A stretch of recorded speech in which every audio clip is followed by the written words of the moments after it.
Welcome to Flat Earth Debate, Uncut and After Show. I'm your host, Nathan Oakley, and if you are new to this channel, or you've not done so already, then be sure to subscribe, hit the bell notification icon and join button if you'd like to become a Nathan Oakley 1980 channel member and keep up to date with the Flat Earth Debate.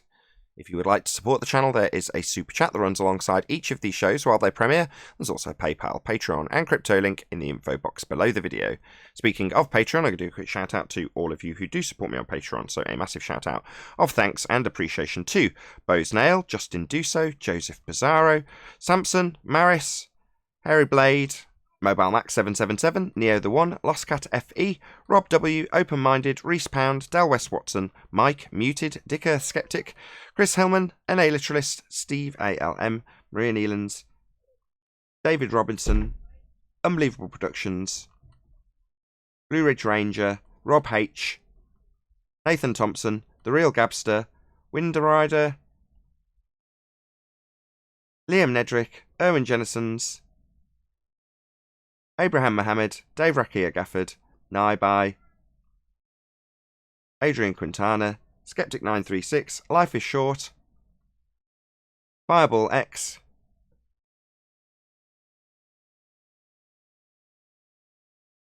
Felix Hung, Texas Mike, Edwin Johnson.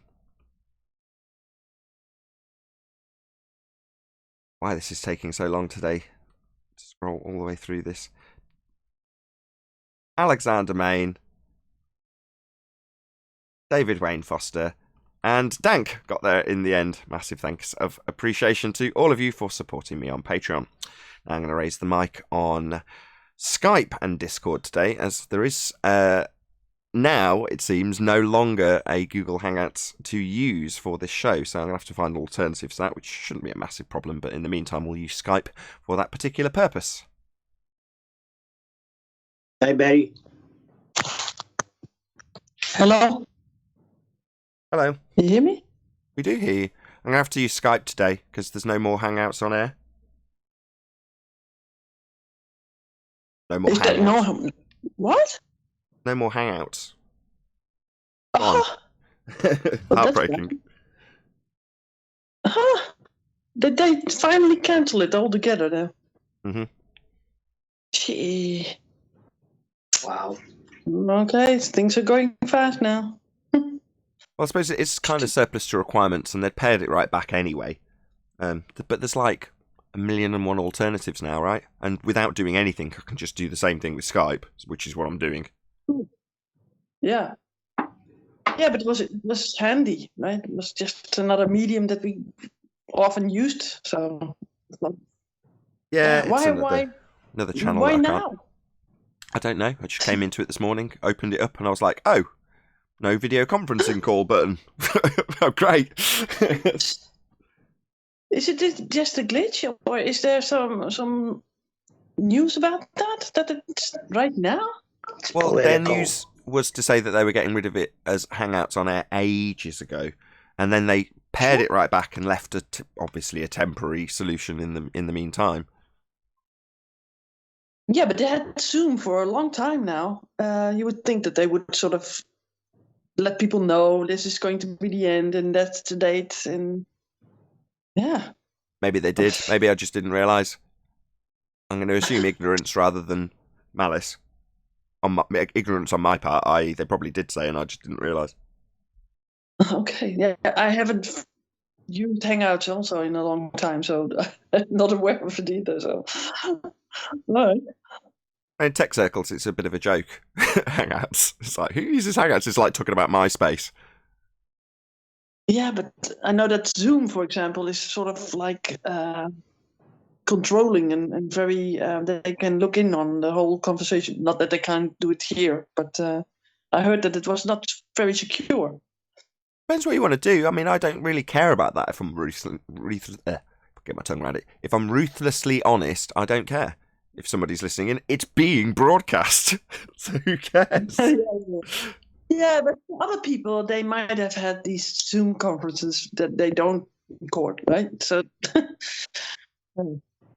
Flatsoid. Hello, is it working? This is working. This is going to be what we do from now on. Fortunately, because it's such a massive call group, it doesn't ring, which I think would be the most annoying thing. It just leaves a notification to say, do you want to join the call, which is perfect. That was my only concern. I'm like, I can't use Skype because it means ringing everybody every day. Well, it doesn't. I can just use this group, put out a notification. If you choose to join the group call, you can. Yeah, you can make a smaller group maybe where you have the usual panel members on there. Yeah, I always put the link out in Master B, so I might as well just ring Master B. Yeah. Well, you can also use Discord for everything, right? You can just be there and not have two separate things. Well, no, for the reasons of wanting to retain a certain degree of control over the show, I want the panel to be separate from the Discord server. I want that. Okay. Because if there's chaos in the Discord server, the panel's unaffected. I'm unaffected either way, but the panel's unaffected if there's suddenly a load of Discord rumblings. Yeah. I think you're a little bit spoiled by that. What, having my show nicely organised, I'm spoiled. Yeah. Well, spoiled by the... I mean, remember the days when you only had Hangouts and it was sort of, possible to snipe and whatever. And you had to start all over again. Yeah. I remember when that was it. I remember the days where I used to start the show by loading Hangouts. And that was it. That was all you needed, right? You could do everything. You could broadcast live from Hangouts through YouTube. You had control over everybody's levels. You didn't need anything else.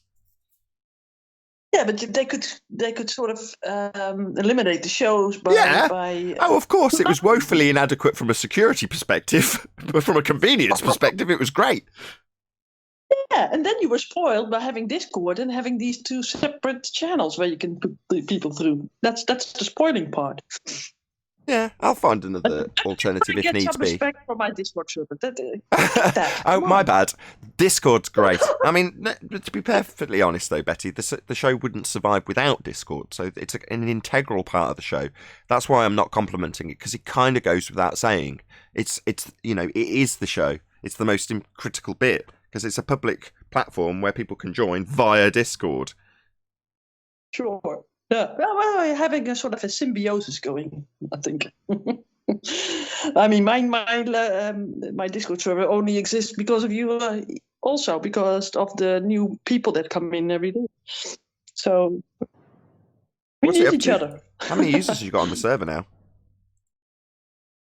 It's too funny. So you're antecedent. How many server users do you have now, Betty? Server users. I think about 1,700 people that are members of the server. 17. But they are not all active, and there's a lot of soccer accounts, of course. Okay, well, if you say 1,500, then sort of users of flat Earth science versus pseudoscience, that would be a really rough estimate, would you say? That's a good number.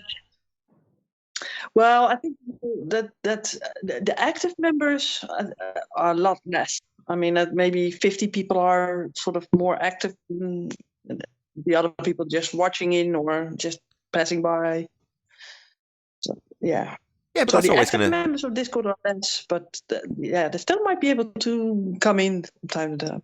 I think that's going to be the case with any group. There's going to be active members and people who are dormant or just looking or, sneak by every so often. But, the amount of... Because obviously if you've only got 50 people full stop, then you're going to have 5 or 6 active users. Yeah. Yeah, it's not growing as fast as for example 24/7, but it's just a different purpose my server has. It's more like a streaming service basically, and people sort of go through my server to others. They sort of get introduced by my server, and then they go to other platforms because they want to debate some more, or they like the 24/7.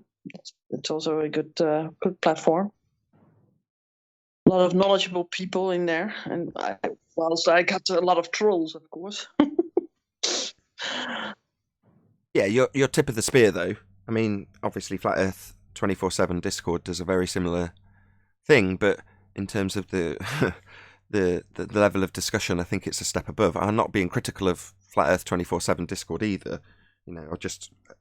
you're just tip of the spear. They're not quite, and that's not being derogatory to them. It's just the way it is. I'm sure they'd probably agree. They're like, yeah, we don't necessarily, but they do cover the in-depth subjects that we cover, but it's not like 100% of the time. Do you know what I mean? Yeah, that's true. Here, it's And because it's 24/7, it is too much for a whole day to discuss the same topics the whole time. So they sort of change all over the place, and they got these long streams that nobody will ever revisit afterwards. And that I think that they should do them shorter. But yeah, what are you going to do, right? They need to do it their way. And I think it's I don't agree. I think it's a perfect balance, actually, having both, because I get criticised occasionally for not being 24 hours, not being in Discord all the time to just chit-chat with people and things of that nature. It's like, well, no. What happens in pseudoscience, what happens in the pseudoscience Flat Earth Discord, which is what we'll call yours for simplicity, is much more focused. So people come in and specifically debate about the subject. It stays on point. If it's not, it's pulled back on point. And that's it. But it's not going to be, you can't have that 24/7. You just can't. So, to have both, you've got to have two separate platforms. So I'm very grateful that it's split up in the way it is, actually. Yeah, I think it's that's what I said. It has a different purpose, right? Every server has a different purpose, different people group that is in there for their own liking. I mean, and I think it's good that way. I mean, that makes it more available to many more people. Yeah. I'll put it this way. I just left 24/7 and the topic was the New World Order. Well, there you go. Yeah. There's something that I would immediately pull us away from if we were discussing it in the live show, right? Yeah. Correct. Yeah, because that's not your whole topic. Right. Yeah. I just want to relax and I go chill there because, they talk about practically anything. But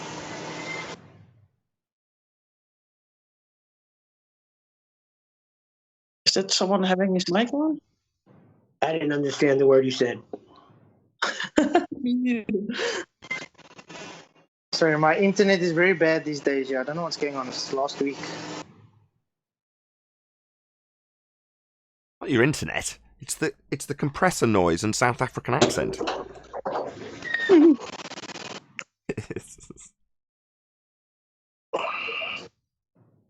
That's the only other problem, which is why I intentionally didn't stick Skype up on screen, because I can't just share my. Oh, can I? I hadn't actually checked that. I'll reserve saying that till I've actually tested that. There's a few limitations of Skype, like the rumbling noise that I'm now hearing. I can't see who's doing that. It's Neil. Of course it's Neil. Can't see who's doing it.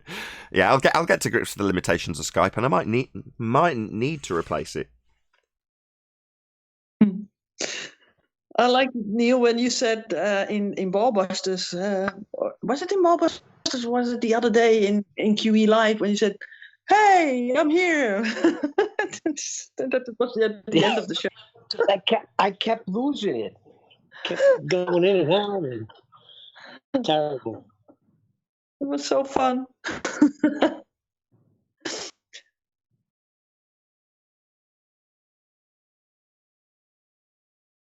you ever going to join Ballbusters again?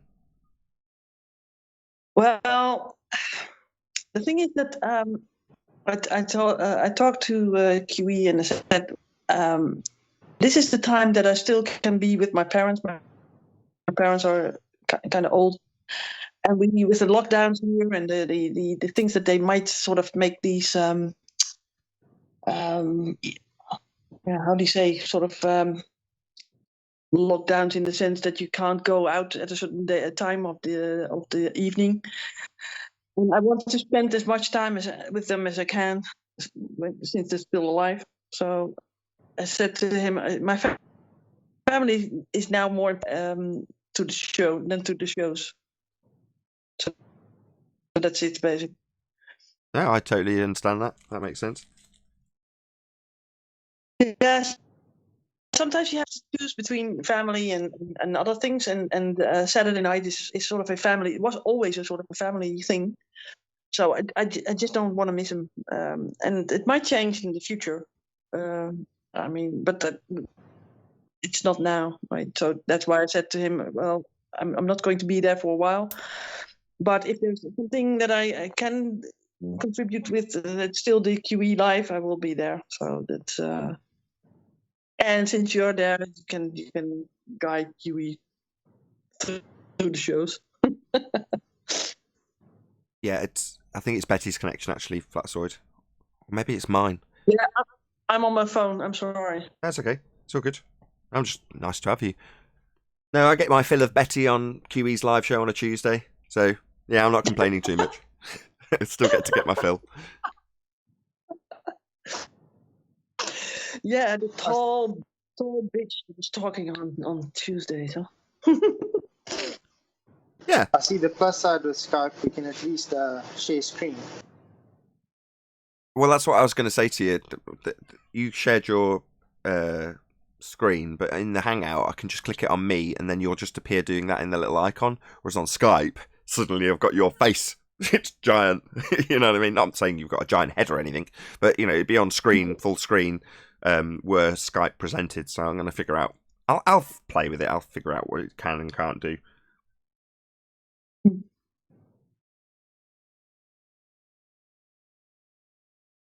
It's always sounded a bit too shrill. That's my main criticism. The main reason that I don't like using Skype is it sounds shrill. There's no other way I can describe it. Google just sounded warmer. It sounded nicer on the ear. So, again, maybe that's something I can fiddle with. Yeah, I agree. The sound is different. Yeah, it sounds a little bit warmer in the Hangouts than the Skype. Yes. I think the quality of Skype is higher, but it's more. It exposes people and their rough microphones a bit more. That's the problem. Whereas I think the compression on G Plus was a bit more severe, and therefore it was a lot more forgiving of rough microphones. Sure. Yeah. But when I thought you had all the equipment to make it sound better. I can. There's various things I can do. Or is that just in your home with these stupid things that you have on the wall, man? That only affects me and how well I can hear you and how well I sound to the audience. It doesn't obviously affect how well you sound to the audience, which I can fiddle with various different plugins. But you know, I know from past experience that there's not a great deal I can do if it's just a rough signal. Like, no offense to you, but if you're just on your phone like you are now, it's going to be loud and then get compressed and do things like that because it's a phone. And there's nothing really I can do about that. Yeah, and people are fiddling with the phones, right? Or people leaving their mics wide open, things like that. You know, again, that's something I've just got to be vigilant of. But I think I can actually mute people in Skype. Let's just have a quick look, see if I can. Yeah, I can. I can mute you. I'm just going to pop you on mute, Betty. Can you just tell me that you can unmute yourself? Although, if you're on a phone, is that going to be difficult for you? I don't know. Well, I'll stick you on. Let's try. I'll stick you on mute from here. So I've muted Betty now. Let's see how easily she can come off mute and sort out the problem. There we go. That was easy. That's very easy. Yeah, beware, Neil. I can now mute you. You can mute Neil finally. Yeah. But when you're talking and not being responded from now on, you have to think, has Nathan shut me up because I've been whistling my crisps in my car?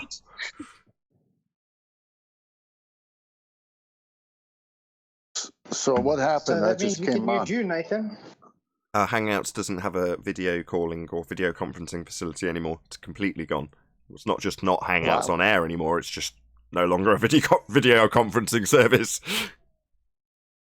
No warning? You broke Hangouts. Hang on, no warning? They just took it out? Well, no, it had technically gone ages ago because that particular part of Hangouts was Hangouts on air formerly, and then Hangouts itself was just a social media messaging platform, but just happened to have retained some of the features of Hangouts on air, including the video conferencing with a limited raft of features. Well, they've got rid of that, and they'd already technically got rid of it anyway. I think they were just letting people have a kind of a tag along, whatever you want to call it. Hangout. Tag along Hangout. So I can get rid of Hangouts as an app now? We don't need it? Hold fire just for now. All right. If it's still I there, think things are going to get worse. I think think this so. is bigger than what you said. I think getting rid of Hangouts when nobody used it anyway. I was one of the last ones. I don't think that's a big deal, really. You were the last one hanging out. You're We'll gonna be try and okay. shut us up. I'm telling you. Here comes Neil. So negative.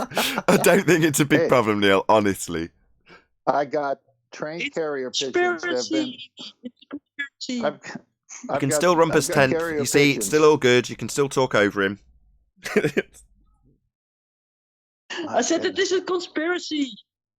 Hey, Betty. I agree. Take that to 24/7 Discord. What are you doing here? Everything has got to do with flat Earth. Well, it all takes place on a flat Earth, if that's what you mean. Yeah, that's a pretty plain statement. Come on, give us more. You know what I'm talking about. Come on. It all started with this. It started gaining momentum. Then all of a sudden, mysterious, microscopic diseases come flying in the air. No. Just no. Just because they've intertwined in certain aspects these two narratives, and they have, what? That's fair enough. That doesn't mean that the one is a cause of the other. A lot of Flatten these. the curve, Nathan. Come on, remember them days? Yeah, okay. They say flatten the curve. The end of COVID-19 is on the horizon, but they also say don't touch your face. What's that got to do with flat Earth? Face of the flat Earth. Face There of it the is. Earth. Oh my God, tenuous at best. This is too funny, Neil. I love it, though. You're going to bring me an old Hardy Boys conspiracy book now? I don't like it, to be honest. There's a lot of the conspiracy flat earthers that talk about COVID, and I don't like what they talk about. They, for a start, saying it's not real. I don't agree with that. I simply don't agree. Well, that's stupid. That's just stupid then. It is. It's just not what they're saying it is. Come on. What they're reporting statistically, their statistics are accurate too. And I have a little chuckle when I see them. Statistically, mathematically, in that abstract world of descriptions and describing things, then their descriptions are accurate within their language. Well, here I would hope, had a better understanding of what I've just said means. Is it scientific evidence? Is it causally validated with experiment? No, it's epidemiological studies and mathematics. And they're accurate. And COVID's real. Oh, am I going to cause loads of offences if everyone can get really, really uppity with me when I say things like this? I don't care. Yeah, but they're working with models, and models are pseudoscience. So there you go. Yeah. You can do anything with mathematics. Well said, But Betty. most of Exactly. them, they say they're following the science. They're hijacking words in its normal context would mean something. Applying it to a mathematic model that someone else could come and tweak a little bit of math and make it be something else. It's not a world of reality mathematics. Well, Neil, when they say that to you, you know how to reply. Thanks largely to Quantum Eraser and your 5th grade education. That would be to say that, oh right, we should follow the science. No worries, what's your scientific evidence? And they won't have any. They've got epidemiological studies. Pseudoscience. And if they say it's science, you can call them on it. No one's going to shut me down for that. Absolutely legitimate based on the mainstream education they gave me. Based on what they're saying and me saying, okay, you say science, give it me. It's like, you haven't got it. Oh, so the only problem here is that we've caught you out in your misuse of the word science. You don't actually have any science. Well, maybe you didn't realise that. It's okay. That's what we flat earthers are here for.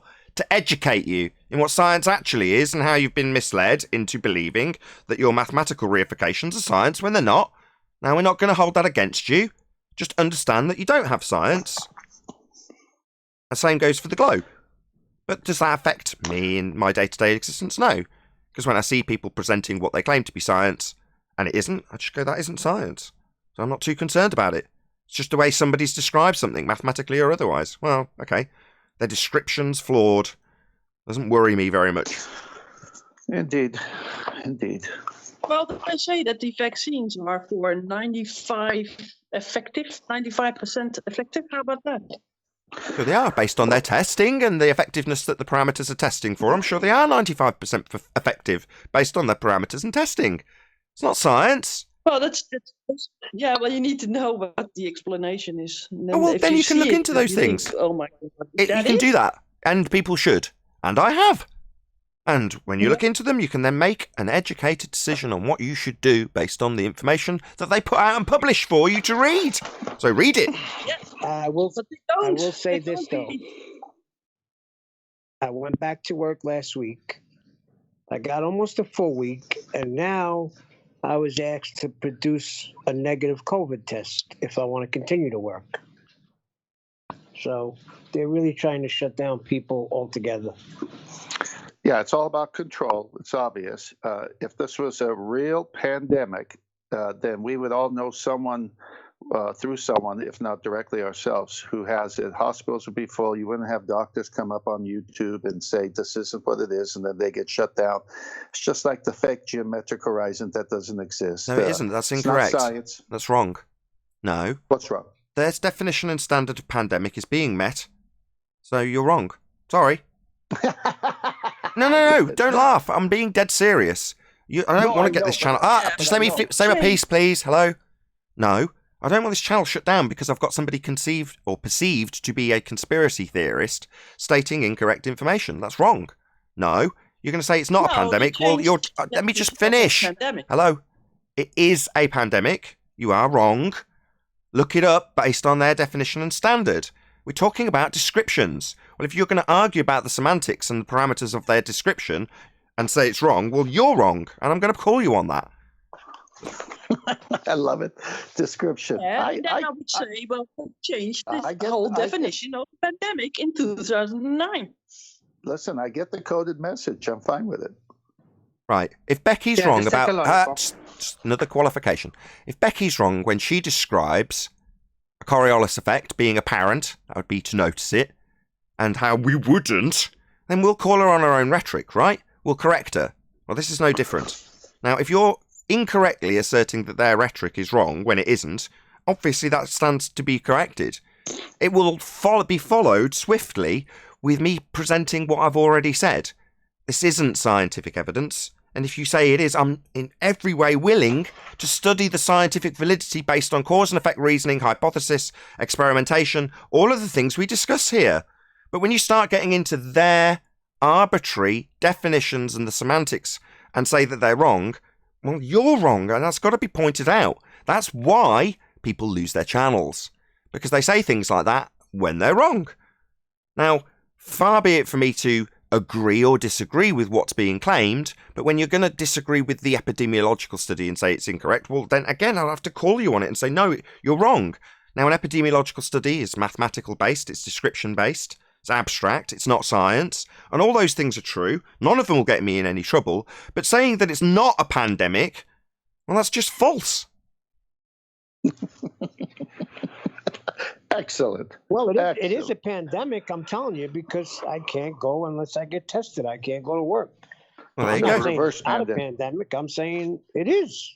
Well, those are part of the reverse pandemic. Well, those are part of the implementations based on the pandemic, which is in effect, correct? And I can't comment on those. I feel very bad for you. You know, I can express I can express my personal feelings on it, but that's it. I love your mathematical tears. But if you think about it, it's great because you know the world is not a globe. Oh, that's too good. Excellent. By the way, they're shooting up a rocket this afternoon. They shot up a rocket already this morning, and now they have another one, and somehow they're meeting or something. Sorry. I don't know. So in a violation of Hold nature. on, need a bit of clarity, Neil. Need a bit of clarity. Did you say up? Did you say up? What do you mean up? What's up? Well, they're saying that they're going to the ISS. Oh, right. Where they claim that the light in the sky they represent by men on high wire on a studio backdrop, where do they say that their light claimed to be the studio presentation is? That would be the ISS, its location, according to them, when they show it with men on high wire. They say we know it's a violation of the second law of thermodynamics. So it's in a fake region. So it's a lie. So that we can call also. So they're saying they've sent up rockets to a second law of thermodynamics violation sky vacuum that is not in existence. Oh, fake place. No, they haven't sent rockets up to space. No, they haven't docked with what they call the ISS in a sky vacuum. That's a lie. They're just lying to you. Can we track these rockets, though? It's funny. Don't you think it's funny that astronauts can sort of drown in space? There is no space. Nobody's drowning in space because there isn't space. There's no second law of thermodynamics violation sky vacuum. If astronauts are drowning, it has nothing to do with their fake place they claim to visit.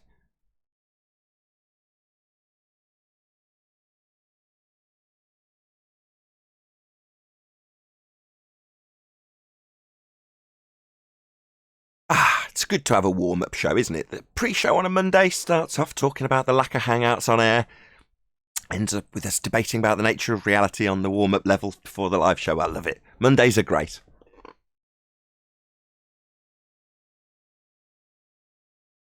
Everyone full of passion.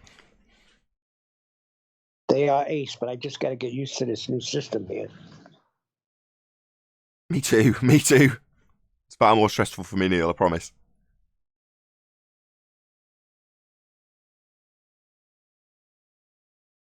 That said, the ability to cut out a load of background noise from somebody who's forgot to turn their mic on, or off rather, is very useful. What isn't so good is the backdrop is now no longer my presented screen on Hangouts on Air, so it's just going to be this man in his snow globe. Hey ho!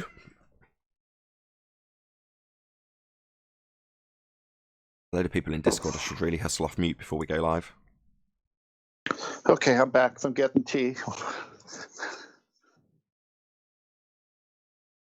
What happened to the panel? Yeah, I just see Neil and you. I don't know who's in the panel. Is it just... I have two images on top of my iPad. It's just you and Neil. Yeah, me, Neil, Flatsoid, and I presume Betty's now disappeared. Okay, Flatsoid just came out. Okay, so I can see everyone who's in there. Sorry if I keep going out because of the internet connection. No worries, not a problem.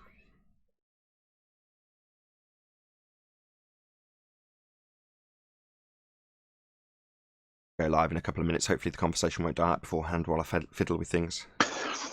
Oh, no problem.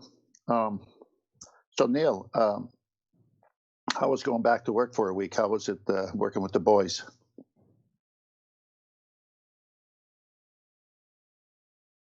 Okay. What was that? I said, how was it going back to work for a week? It's been a while. So you see some of your friends? Oh, yeah. It was actually pretty good. Actually, pretty good. I thought my knee was going to be bothering me, but it didn't, thank God. I was able to produce at a, fairly good rate. Yeah, I remember the show where you had to pay a $70 parking ticket, or not parking ticket, but spot. Yeah, that was Friday. Yeah, I mean, living in the country, we don't have to worry about parking. We just park. Yeah, it's beautiful.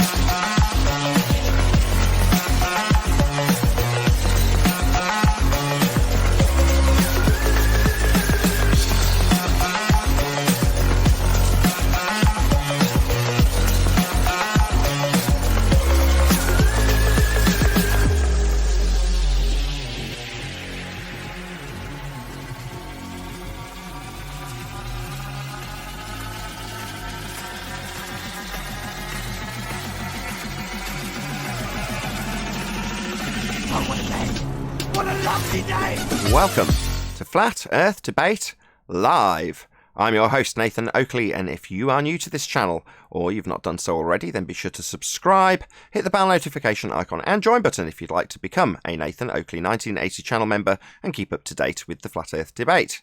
If you would like to support the channel, there is a super chat that runs alongside each of these shows while they are live. There's also a PayPal, Patreon and crypto link in the info box below the video. Most importantly, if you'd like to join the discussion, simply mute the page you are currently watching, then click the link in the info box below this video to join the panel and express your views on the nature of Earth. If you do join, please don't swear. If you do, you'll be ejected, and if you are, please don't try to rejoin the stream using sock accounts. You'll be warmly welcome back on the next stream. Please also share the show on social media. Sharing the show obviously increases the live audience, but this in turn increases the chances of a more diverse panel, so please share the show on Facebook and Twitter. One last time, if you're new to the channel or you've not done so already, then be sure to subscribe, hit the bell notification icon and join button to keep up to date with the Flat Earth debate. Now, we are joined by Neil, Flatzoid, 10th Man, and a whole bunch of people in Discord, so welcome one and all. Good Monday. Hello. Shalom. Shalom. Hello from anybody in Discord? Good morning. Good morning. Good morning. Hello. Hello. Good to have you all. Welcome one and all. Any evidence of a physical geometric sphere edge, horizon formerly known as Earth curvature? Not even from Hangouts. What? But in Skype? No. That's a definite no. Any evidence of axial rotation of the Earth-based variety? You mean the 15-degree deviation that we should all experience if there was? Correct. Speaking of axial rotation, I've been speaking to a pilot lately and asking him if he is going against Earth's spin on a runway, does he have to account for speed because of that? And you know what his answer was? What? No. It's because I got something. I was Earth's not turning under anything. driving the other day. Go on, Neil, sorry. I was driving the other day, and right above me was a plane. It was going straight, and I don't know. I think I seen the Coriolis because I immediately hit a roundabout. So I'm doing like 50 miles an hour on a total roundabout. I kept glancing up at the plane, and it actually did look like it was going off a little bit, like it wasn't going straight anymore. Did I experience a Coriolis deviation? Yes.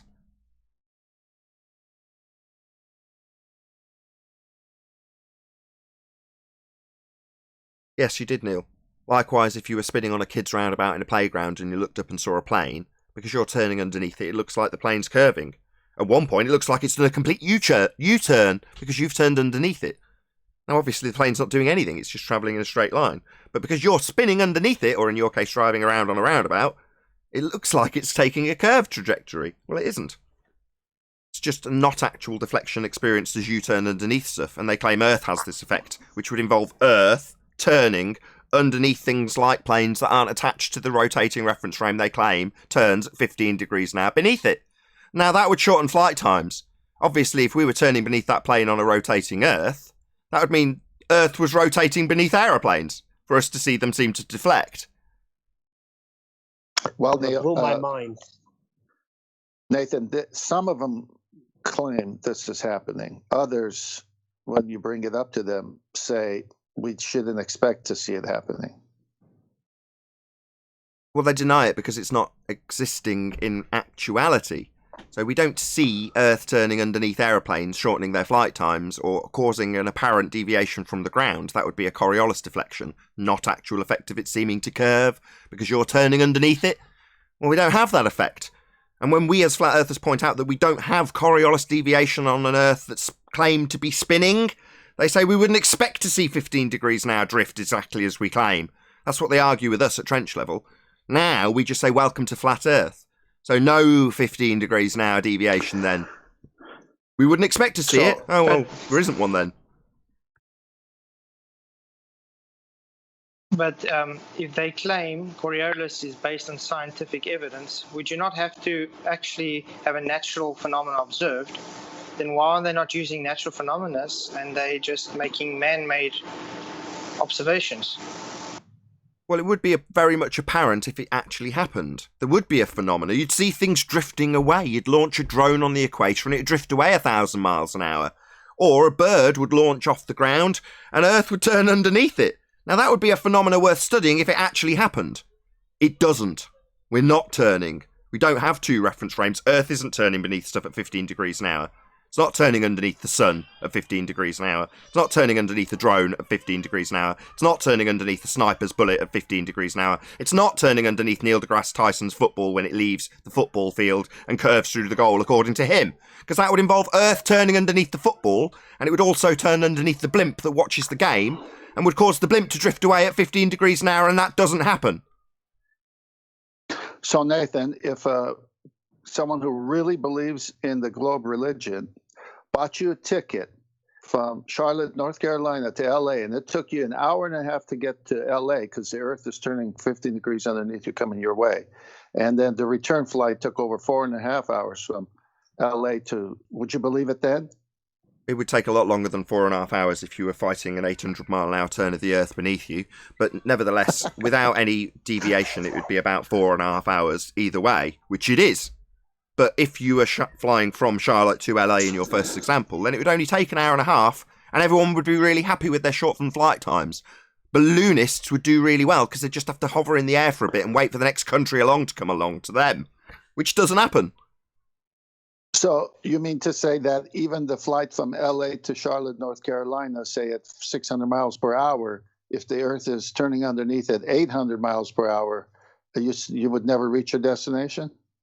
If you were travelling from LA to Charlotte, I haven't done the maths to see if you'd never reach it, but you certainly have a big problem. In fact, yeah, if you've got 600 versus 800, if that's the exact numbers, then no, you'd never catch it, would you? Yeah, I think it's 830 at that latitude. So you'd never catch it. You'd always be fighting against Earth going faster than you were. Okay, ballers, you'll have to do another test to prove it. That one won't work. Yeah, net loss of 200 miles an hour. Oh, right. Well, then you'd never ever make it back to Charlotte.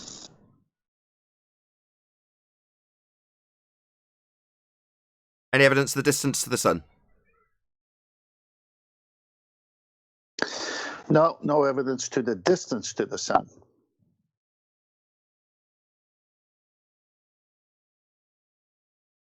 Has anybody seen Arwen in the last few days?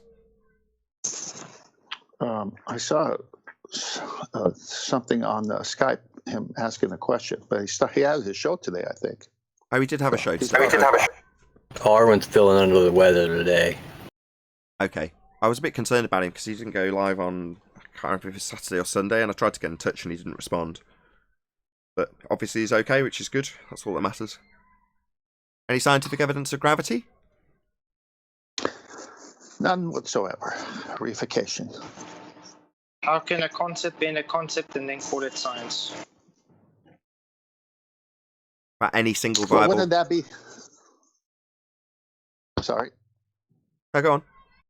Yeah, I was going to say, when I was growing up, gravity was mass attracting mass, and the larger objects would attract the smaller objects. I'd like to see that actually in action, but I've never seen it. Because it doesn't happen. I would like to see something standing still, accelerating upwards. Me too. And none of this nonsense happens. For a start, the mass attracting mass is 105 years out of date. Well, that gives you an idea of how old I am then. Sure, you're not 105 years But they old. talk about it. They talk about it and teach it like it's really true, like this is happening. It's unbelievable. Well, I'm more than halfway there. Let's put it that way. Any single viable hypothesis from any of the fields of astronomy, cosmology, or astrophysics?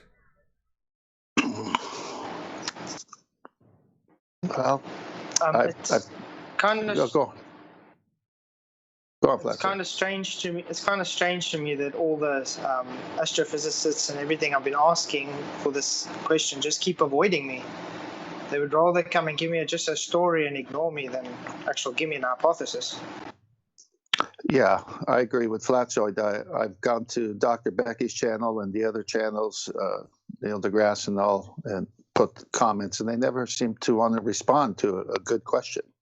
But you get trolled by all their followers. Any evidence of a self-perpetuating molten iron core at the centre of a presupposed spherical Earth? No evidence for that either. They do say P waves and S waves for some reason whenever this comes up.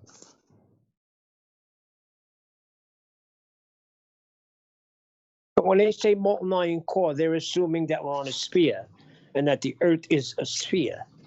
Yes, at the centre of a presupposed spherical Earth. Any evidence of the R value, Earth radius? Black Swan took care of that.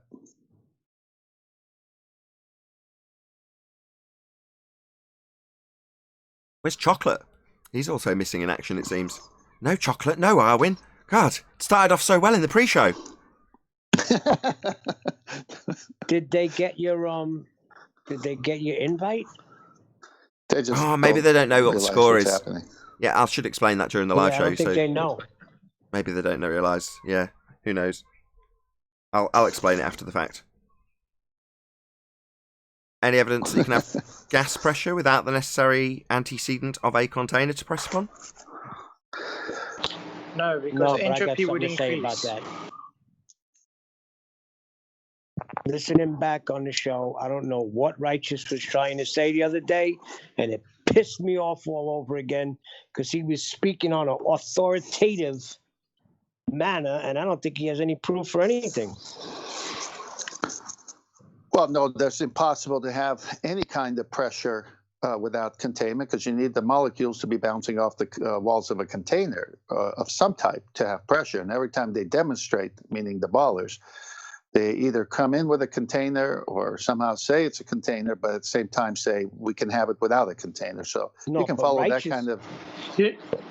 But Righteous was saying that things could be different up there. That's what annoyed me. Yeah, up there what's is actually natural funny? law.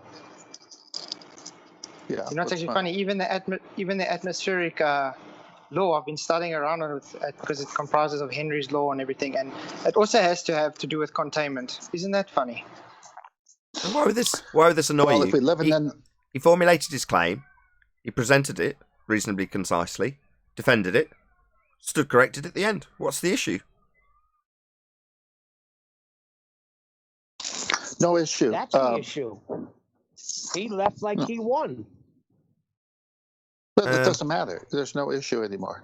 Okay, a lack of humility. Well, so what? We deal with a lot worse here, Neil. Come on.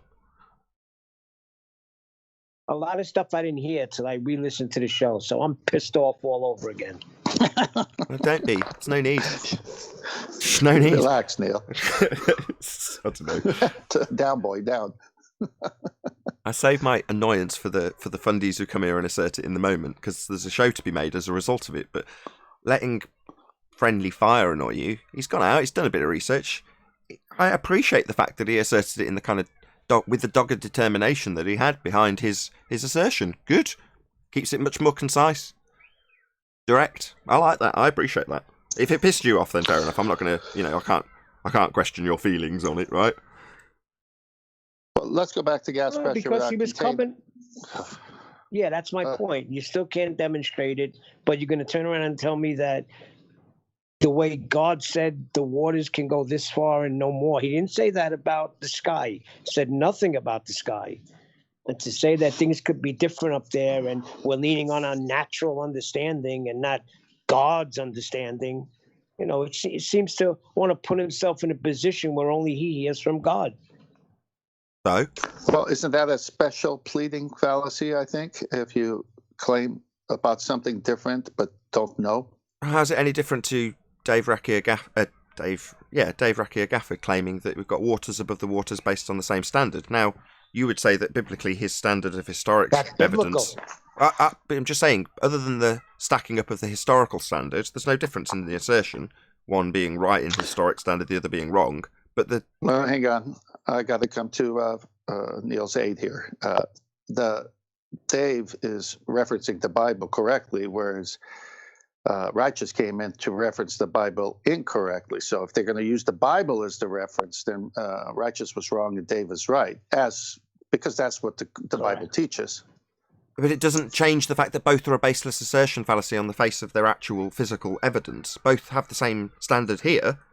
The fact that you would tolerate one because it meets a biblical standard is irrelevant to the overall standard, but one is praised and held up because it... Hold on, I'm talking. One is praised up and held as good, right, in your words, because it meets a biblical standard. The other one, because it doesn't meet the biblical standard, it's just him postulating. Admittedly, he's trying to use the biblical standard. It's suddenly pissing you off or pissing Neil off. It's like, well, why? Both fail in terms of their physical standard of evidence. No one's making a physical standard of it. I'm not making a I am. That's my point. When I quote hold on. I am. And my point is they both fail. But one is, that one meets the biblical standard. Well, it's the context in which you speak of, right? Because if I'm saying the Bible is a revelation from God, it's a special revelation, God having to come from the outside to communicate with us because we can't leave here to communicate with him.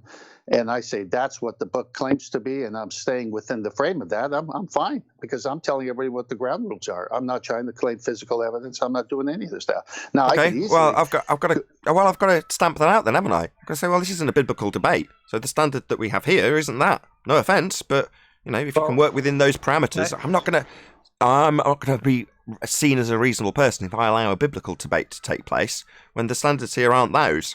So while that might be your perspective, it's like, take it elsewhere. No offence. No offence taken, because you said it. See, you set a standard that this is not a biblical debate, so I'm fine with that. Okay, but we can take it in another way as well, that science could be validating the word of God. We got gas pressure, right? And for gas pressure, you need containment. Yeah. But would I ever criticise that? I won't even criticise people using the word firmament. If you want to call it a dome, be my guest. I don't. That's my personal choice.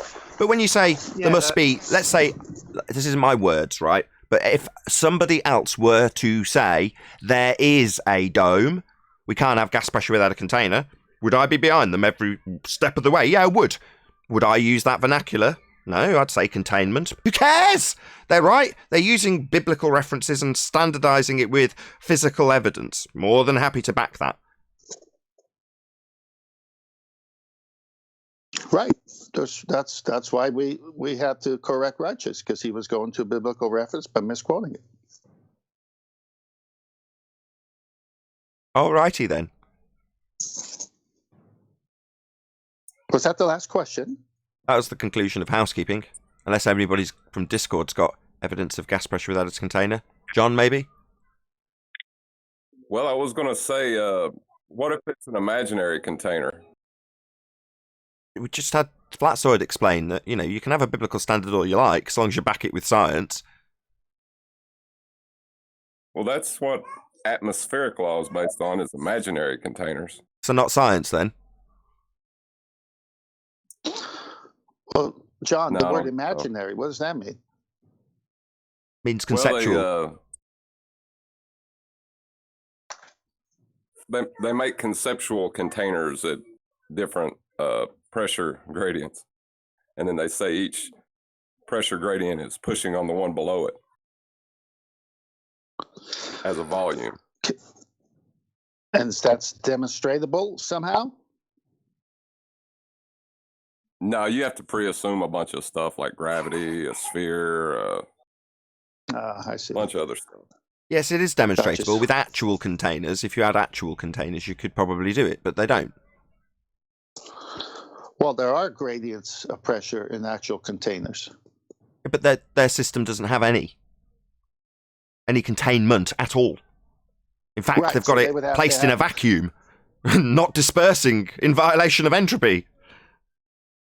Right. So they would have to have a so-called experiment with a vacuum next to gas pressure, and somehow the gas not filling the available space, correct? Well, that would violate the second law of thermodynamics. That would render that law bunk. Well, yes, I know. But what I'm saying is every time they come to prove it, they always come with a container, because they can't do what I just said, which is show gas pressure next to a vacuum without a membrane or something keeping it from going into the available space. No, they'll normally start by declaring the vacuum is being contained in a container, and then they're doing something within the container. I know it's I comical. don't know if you know anything about Henry's law.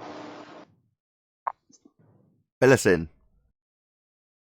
Because Henry's law that's what they are basing their atmospheric law actually on. I mean, Henry's law states that the constant temperature, the amount of gas that dissolves in a liquid, is directly proportional to the partial pressure of that gas. So they are stating it's in liquid and the temperature is constant. Is that what they're trying to say? I don't know, I'm not hearing them say that, but maybe we'll get present that so we can rip it to shreds. Yeah, I'm working on a small atmospheric pressure movie. Yeah, the problem with atmospheric descriptions is that they're assuming their outcome in this atmo, that's air, sphere. Well, air, atmo, isn't sphere-shaped. Atmo, that's air or gas, takes the shape of its container. Now, they presuppose that air forms homogeneous layers as described by Dave moments earlier, and there's no containment to any of it. In fact, it sits in a 10 to the minus 17 torr vacuum, more powerful than any containment we can create on Earth to create a similar vacuum. We're orders of magnitude off. Nowhere near what they claim the sky vacuum is. In violation of natural law, that would be the second law of thermodynamics. That would be to say that if the sky was a vacuum, the gas we breathe would fill the availability of the volume it has to fill, in line with the law of entropy. Sky is not a vacuum. If it was, we wouldn't have any gas to breathe because the gas would fill the space. Look, it's real simple. You can't ever demonstrate, or they would have by now, gas pressure next to a vacuum because it would fill the available space of the vacuum. So since they can't do that, they have to go through all this other stuff and purposely abuse the English language to try to get people to believe it's actually happening. What's Psalms 19:11? It's on Werner von Braun's tombstone, or headstone rather. Yes. Anybody know off the top of their head? Psalms 19:1. You got it wrong, Paul. I got that from someone in the chat. That'll learn me.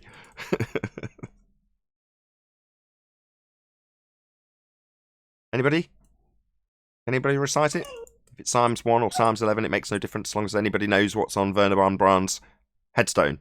Anybody at all? The heavens, are you there? Yeah, I'm off mute. The heavens declare the glory of God, and the firmament shows his handiwork. There you go, Paul Psalm Connell. 19. Shout out to you. It is 19. 1. 19-1. Thank you very much. Good call there, Paul Connell from the chat. Hey, it's Chocolate saying. Chocolate. Hey, Chucky. It's good day. What's up, guys? Oh, you belabored that entrance. You loved all the attention. Hey, Chaka. Yeah. You just gotta be patient. He's going Super Saiyan. Yeah. You gotta figure it out. What's going on, guys? How's everybody? Happy Monday. Indeed it is. I see you found bread trails leading you here. Yeah, I was looking for the link. I was like, what's going on here? There's a call going on, Skype. May as well. I'll fill you in. So the video conferencing part of Hangouts, formerly Hangouts on Air, has now gone completely. Oh, wow. Really? They just changed it during the weekend? Must have done, because I started the show as it would normally. I'm like, oh, no button to start a conference call. Maybe there's a different way of doing it. Not that there would be. So I tried a few methods of starting a call with 10th Man, and then, taking that call to pass on to you guys so that you could join the call, but I couldn't seem to figure it out on whatever they'd given as an alternative. There was a name to the alternative. I just can't recall it off the top of my head right now.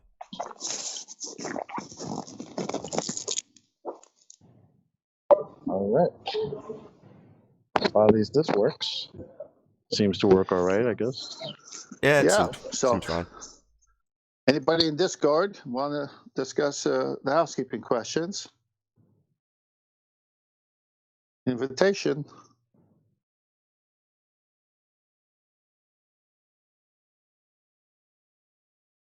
Have you ever thought of using Zoom? I've used Zoom. Are All there right, any well, no ballers one's- in Discord? If no one's going to bite on Discord, I got a topic I want to talk about. Good. So before you do, I'm just saying, if there was ballers in Discord, if the show was reversed, I would be jumping in there to prove my point that the Earth is flat. What's the problem with the people who believe the Earth is a sphere? Why are they not jumping in and giving us some evidence? What's the problem? Because Neil, they don't have balls to prove it.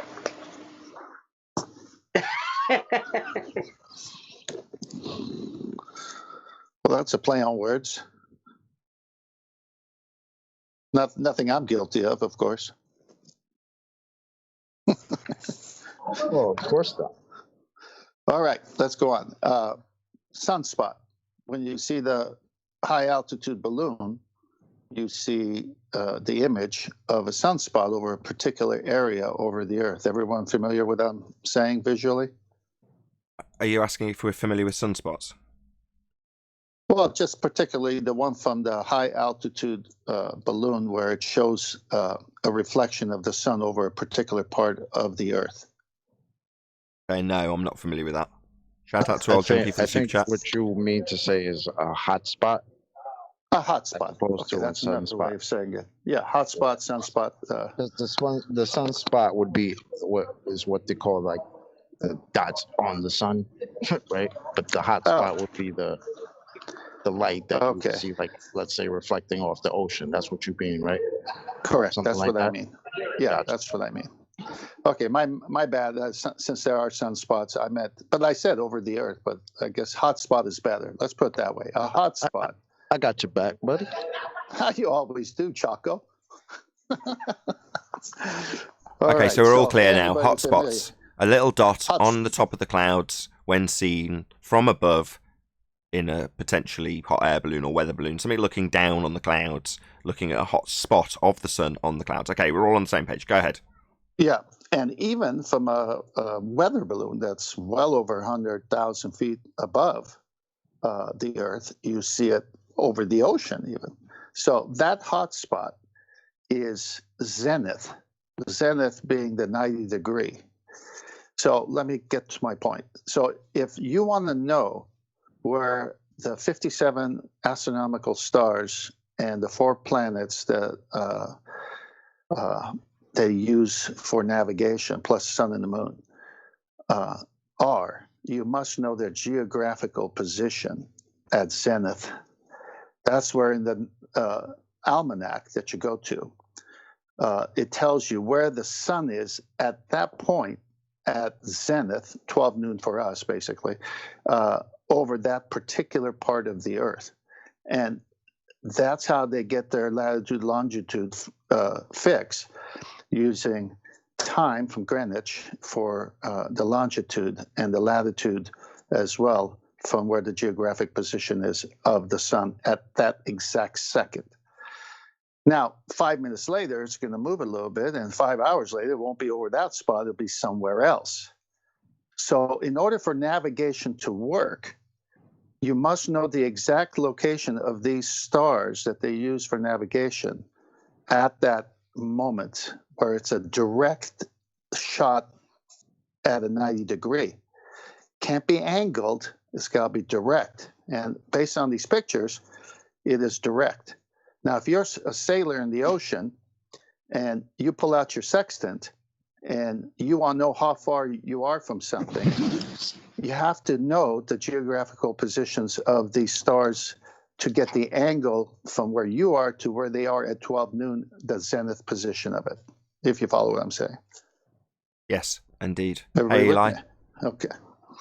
All right. Well, where is the saying of theirs that the light comes in parallel because the sun is so far away and all these stars are so far away that light comes in parallel. The whole Earth would be a sunspot if it came in parallel. I'm sorry, hotspot. I keep calling it sunspot. Yeah.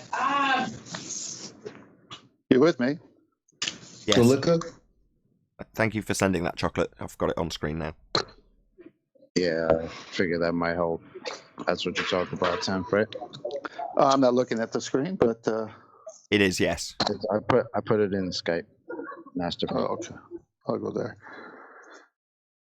So when we have crepuscular rays, yeah, that's the one, Chaco. So when we see crepuscular rays and the angled rays, the only one of those rays that can be a geographic position is the one directly underneath it. Everything else going sideways in divergent manners can't be used for a geographic position, for navigation. See where I'm going with this? Yeah. What's this next one? So I also added a conception of what these parallel rays is supposed to look like coming from the sun. Correct. You got the whole Earth illuminated, the whole one side of the Earth, but all of a sudden it becomes the little hot spot. Yeah, I see what you mean, man.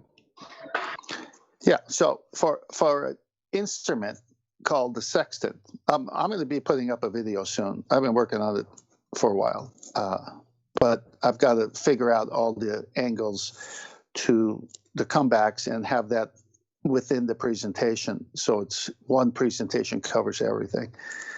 So I'm taking time with it, but just to let a little bit of the cat out of the bag, this is what I'm talking about. If the sun rays are parallel, then we shouldn't be seeing crepuscular rays. And based on this picture, at some 100,000+ feet above the Earth, you have your hot spot, and that would be an actual geographic position that sun is over at that time. That's in the almanacs for navigation, and they must use it, and it must be correct. They can't go off of a divergent ray when you see crepuscular rays. They have to go with the zenith of that sun, directly above it, in order to have a fixed position on the Earth. Just a little taste of what's coming. The sextant proves a flat Earth, basically.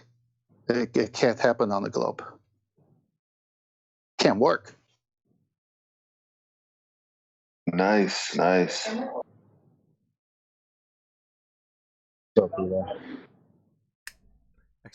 What's going on, guys?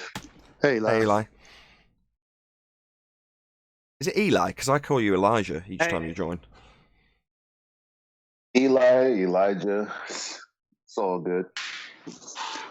Eli's Coming, Three Dog Night has a song. Have you heard it? No. I have not. I'll go look it up. Three Dog Night. Elijah, I must say, I'm enjoying your channel, dude. It's a long videos, but I'm enjoying it. Ooh, what you do on your I channel? don't have any channel. You're thinking of Must someone be else, another clearly. Elijah. Well, let's just say Elijah. I thought it's you. Sounds like you got a doppelganger somewhere broadcasting under your name. I'd be very worried. Well, I'll give props to my boy Elijah, because he's another one making music out there, going out those flat earth bars. Awesome. Much fire.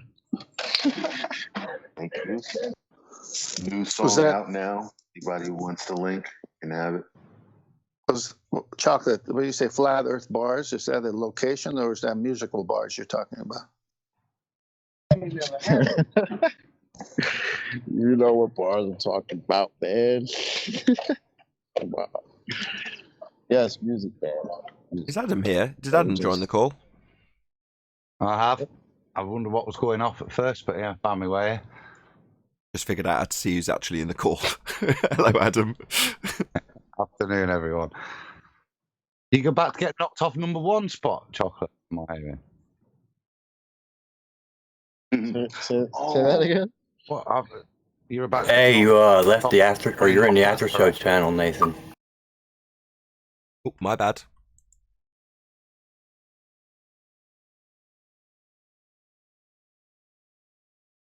Sorry to kill the conversation like that, but someone let me know that I just happened to leave the Discord live stream by accident. I don't know how. Well, it's interesting to hear the conversation about the sun. I love the sun, but I'm not going to get too deep into that. I actually wanted to bring up one of BMLSB 69's observations. Feel free.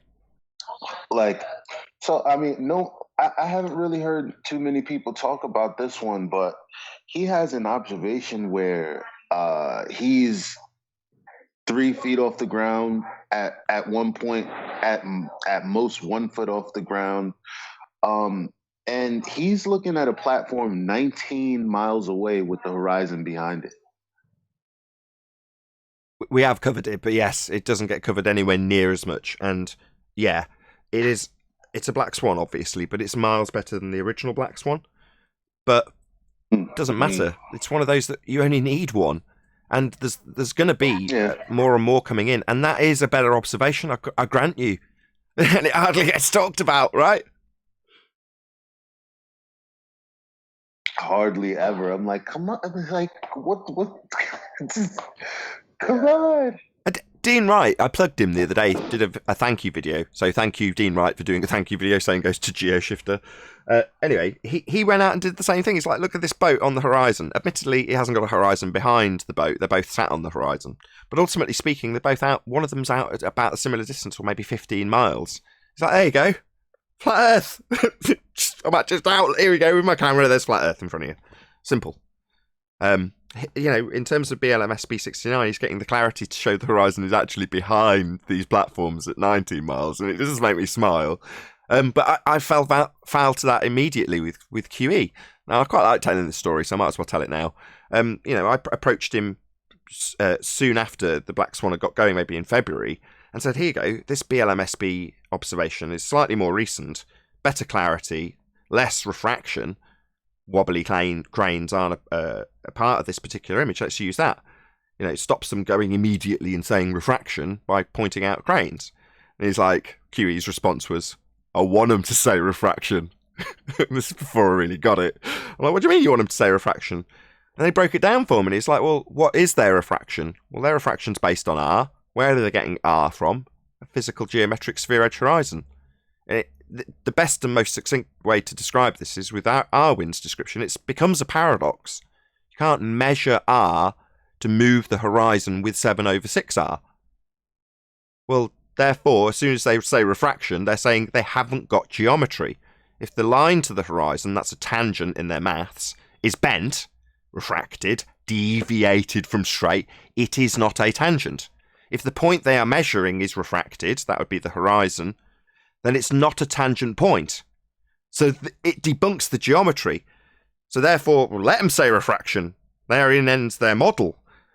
But the original will always be the best black swan. It just is the way it is, despite the fact there are far, far superior observations, many of them from BLMSB 69 himself.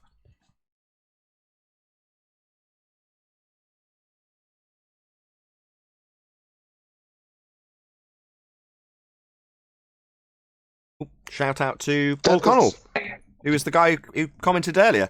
Thank you for all the nightly entertainment here in Perth, Australia. The banter and globe fundy pummeling. You are the best on YouTube. Wow. I love the 10th and Arwin too. Yeah, thank you very much. That's really sweet. And thank you very much for the super chat. I really, really appreciate it. I agree with that. He was the guy who commented about Werner von Braun earlier.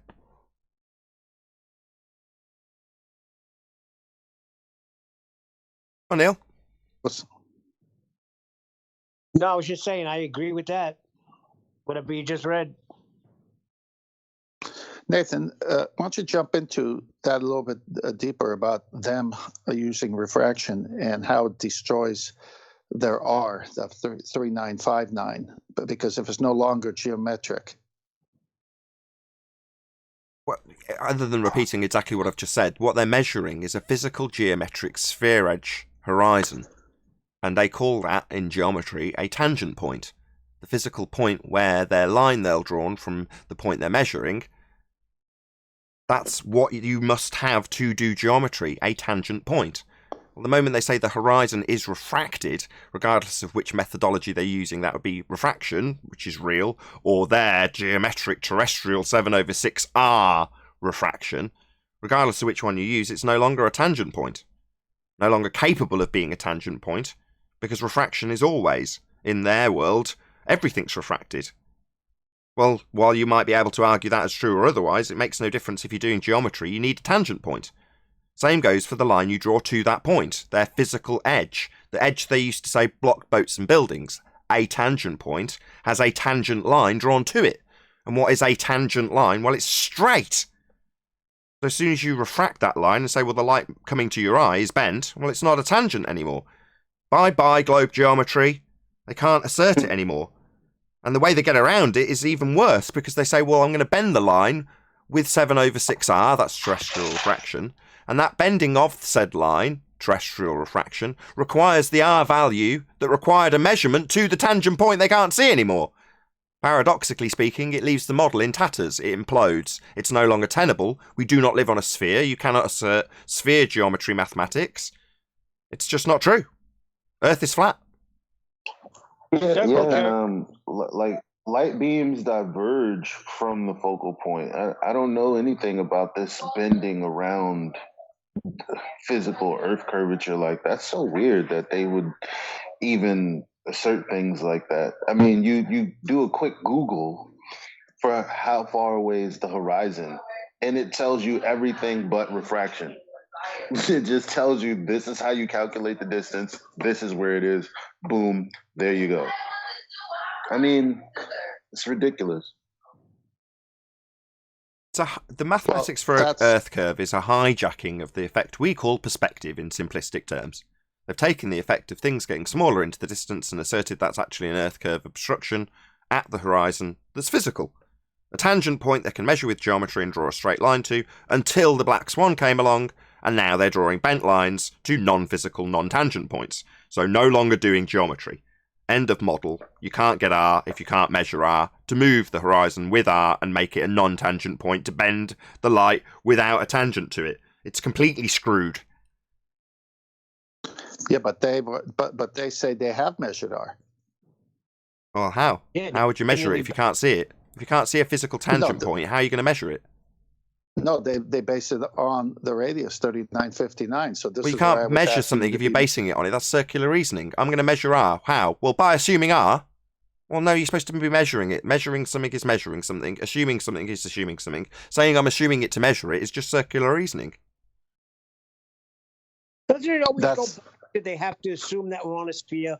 All proofs of the globe start by the assumption that you are standing on a sphere. Am I correct at saying that? Yes. All declarations that you are stood on a sphere will start with the assumption that you are stood on a sphere. Correct. And then going to Aristophanes, you have to assume parallel rays, which we just talked about. That doesn't exist. So.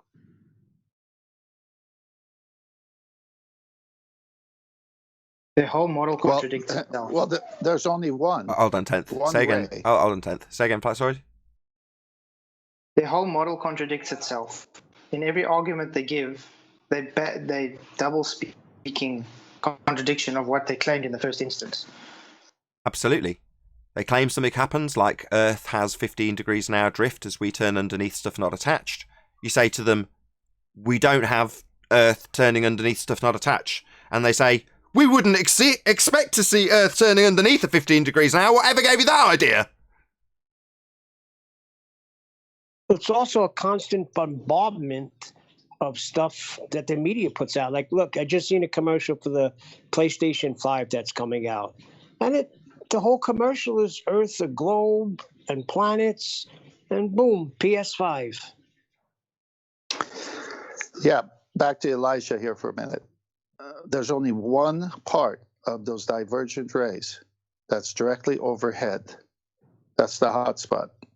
That's the only one that's straight up and down, and that's the zenith. And that's the only one that they use in navigation to place where the stars, moon, and all the other navigational stars that are being used. Not the ones angling out. There's no refraction when it's directly at zenith. It's directly at zenith. That's the point. The only time they worry about refraction in navigation is when you're sighting something that's 15 degrees or lower to the horizon. They say don't do it because of all the stuff in the air. And directly overhead, there is no refraction in celestial navigation. Well, I had a dude tell me that the GPS that takes me where I go every day is because of a sphere. So, because of global positioning system, Earth is a sphere. That's begging the question circular reasoning again. So, the assumption that we have orbiting satellites, that would be the assumption that these things sent to a second law of thermodynamics high vacuum are actually falling around a sphere, to label it as global positioning system. So, based on the assumption that things fall around a sphere when sent up to a non-existent place, I'll say that proves a sphere because it's got it in the title global positioning system. No, Neil, no. Yeah, and he says, well, you get to where you need to go, right? And you're using the system, right? Okay, Yeah, so but that that's could be incorrect, Neil. Hello, everyone. Hey, Brian. Hey, I was just going to say Brian said it's ground positioning system, so I'll hand it over to Brian. But I'm mute here. There we go. I said. This is going to take some getting used to, clearly. Just give Brian a couple of seconds. It's just the mute button on Skype is a bit tricky. You can all hear me now, I take it. Yes, no, go ahead. GPS. GPS. A more correct term for GPS, or for that acronym or whatever, is geodetic positioning system. They got all of their mapping and everything from geodetic surveying, and geodetic surveying all use Cartesian coordinates. And so does every supposed navigation system, these supposed satellite navigation systems. They all use Cartesian coordinates. They all find their way from for you from A to B using a completely flat Earth. Okay, coming up with GPS? What are Cartesian coordinates, please? Cartesian coordinates are an XY. They could be XY, which are just 2D. Two-dimensional, or they could be 3D, X, Y, and Z, which is including a zenith. So, if you can imagine, as a 2D system, a grid reference map, where all the squares have to be the same exact dimensions. And in a 3D system, which is what GPS uses, it's like a bunch of cubes all together. Now, if you try and put a bunch of squares or a bunch of cubes and keep them of the same dimension around a sphere, it doesn't work. And if anyone wants the absolute proof of this, if you go to Google Earth, you get your coordinates and latitude and longitude, but you'll get an elevation with that. What they do is they take the 3D Cartesian coordinates and they take the 2D part of it and convert it mathematically to latitude and longitude. Okay, so you said it started with geodetic surveyors. So they're geodetic surveyors that they start the process with developing the global positioning systems mapping with, would start with what I understand to be a tangent plane and a zenith that is assumed to be pointing to the centre of a presupposed spherical Earth. Would I be correct in that assumption about how geodetic survey takes place? Exactly, and each tangent plane connects to every other tangent plane. So let's say you have a tangent plane here, where you are, Nathan. There'll be another one in front of it, behind it, and each side of it, and at each corner. And they just pre-assume that this zenith that's going to the center of each zenith that's going to the center of each one of these squares is going to the center of a pre-assumed sphere. But they have to work with reality first. So before we get to the reality bit, we'll get to that. We'll definitely get to that. But before we do, we've got two words. We've got tangent and we've got plane. So let's break down those two words first and then explain how they apply to what the geodetic survey is going to do. So what's a tangent? It's a straight line. straight line to a point on a spherical surface, correct? Yeah. And the point on the spherical surface would be a tangent point, correct? Yeah. And when the geodetic surveyors actually start this process, they would take a measurement of their zenith. Can you just explain what that is, please? Zenith is a conceptual straight line from above your head, from the sky, coming straight down vertically to meet the ground. So they take that measurement and they cross-reference it with a datum, correct? Yes, once they bring that to the center of a pre-assumed sphere, the cross-reference, they're bringing that to the center mathematically of a datum. They're straight away cross-referencing an oblate spheroid datum. That's exactly it. So essentially they're saying we are pointing at this angle towards the center of a presupposed spherical Earth, and out in all directions is the sphere of the Earth falling away from me at points that meet tangents because I've got a spherical surface. Now, from that assumed pointing towards the center of a presupposed spherical Earth, that would give them the tangent point of this tangent plane. What's the plane bit, and how does that relate to what they actually do? The plane is the zenith that meets the ground. The plane part is a 3D or 2D Cartesian coordinate system, which is the plane part is what creates the grid reference map. So what you're saying is they assume they're standing on a sphere, and the straight plumb line that they would draw to conclude the zenith or derive the zenith, which is the line pointing straight from above them down through their head towards the ground. When you and I stand up straight, we've got a 90 degree to the ground. Whereas when they stand up straight, they assume it's pointing off at whatever angle they're stood on a sphere based on the datum that they've assumed. But from that point forward, they measure Cartesian coordinates, which is a 3 or 2-dimensional grid reference system that is flat. That's what they actually measure, correct? Yes. And then they convert it after that to whatever other coordinate system they want to convert it mathematically to. Okay, so to summarise, to come up with global positioning system, they make the measurements by assuming that they're pointing towards the centre of a presupposed spherical Earth before they take any measurements. They then take the measurements on a flat surface and translate those into longitude, latitude, and all the data needed for the GPS system to give you your information in terms of where you stand on the measured flat plane that they actually measured. But prior to measuring it, they assumed it was spherical beneath their feet, and at no point took any measurements that were actually spherical. They just assumed flat for all the actual measurements, correct? Yeah, that's how they do zenith reciprocal angles. Yeah, they basically, for everybody, they imagine that your feet are pointed towards the center of a sphere. So in Nathan's feet right now and my feet are both pointed towards the center of a sphere, an oblate spheroid, mathematically. And they start with that premise before they do anything else. Yeah, but their mathematical that mathematical declaration you've made is true. But based on the datum saying where you and I are pointing towards the centre of a presupposed spherical Earth, nothing to do with actual measurements, we've both got plumb lines pointing down, but the datum says we're pointing at different points towards the spherical Earth, that if I was a geodetic surveyor, I'd be measuring flat after making this assumption. Yes. I see. Our zeniths would diverge mathematically, but the reality would be it's totally flat between me and you.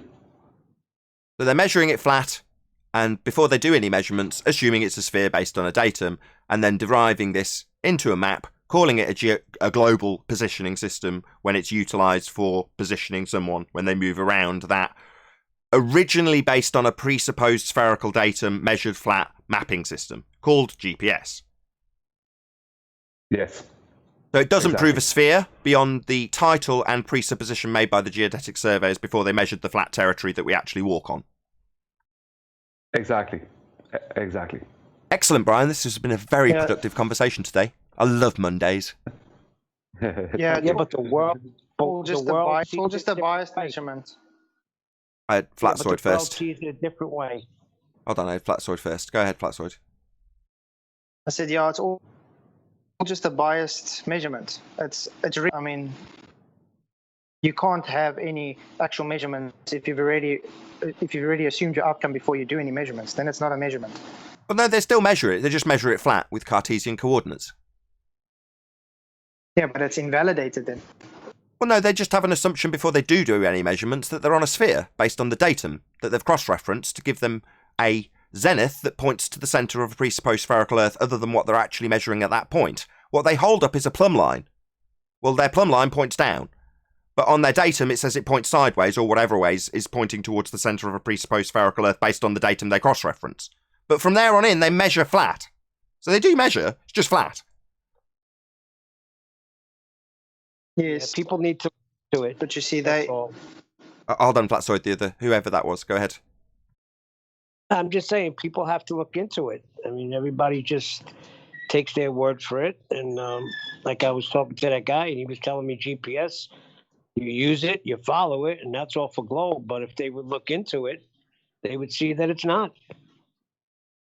Indeed. With that, I'll say if you are watching this on either Nathan Oakley 1980 or Nathan Oakley premiering streams, then stay tuned as there will be an after show to follow. Unfortunately, if you are watching this live, this is where we bid you farewell. Be sure to check out nathanoakley.com and the Flat Earth Debate Forum to keep up to date with the community debate. And a massive thank you to all of you. Smash the super chat, liked, commented, shared, subscribed, and all that good stuff. Another huge thank you to both Discord and Skype for making today's live show possible. Once again, stay tuned if you're watching on either premiering stream. I've been Nathan Oakley, and I'll see you all in the next video.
They hijacked to mean globe. Would you be okay if they were tricking you that way?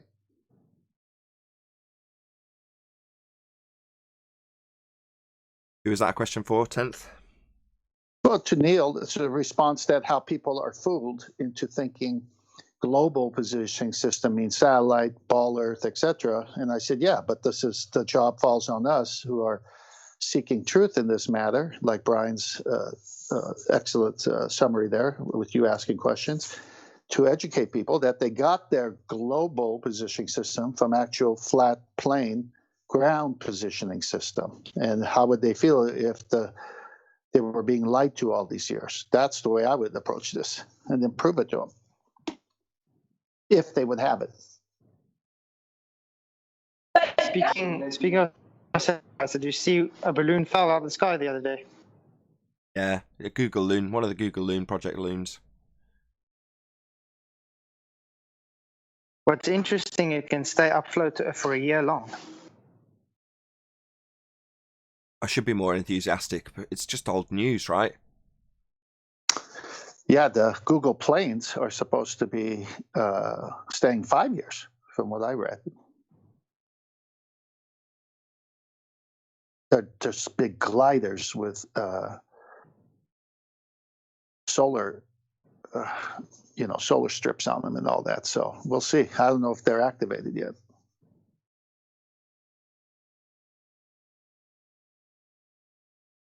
Who knows? We know they're not falling around a presupposed spherical Earth based on geodetic surveys assuming a datum. That's for sure. Well, I've yet to see any surveyor give me a date and that doesn't assume an ellipsoid. That's all they do. That's their only function. that assumption Just is that all they're there for. That's all they're for. just the very name of an airplane. Airplane. If it was over a ball, why not air ball?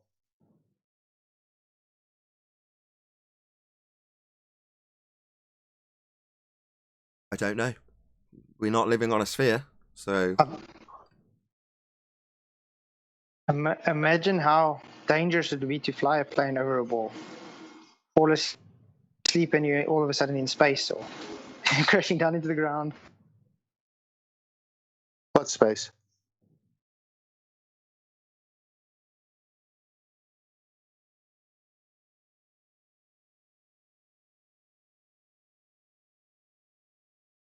yeah, nobody's answering because there isn't any. If sky was a vacuum, the gas we breathe would fill the space. That's my favorite proof still till today.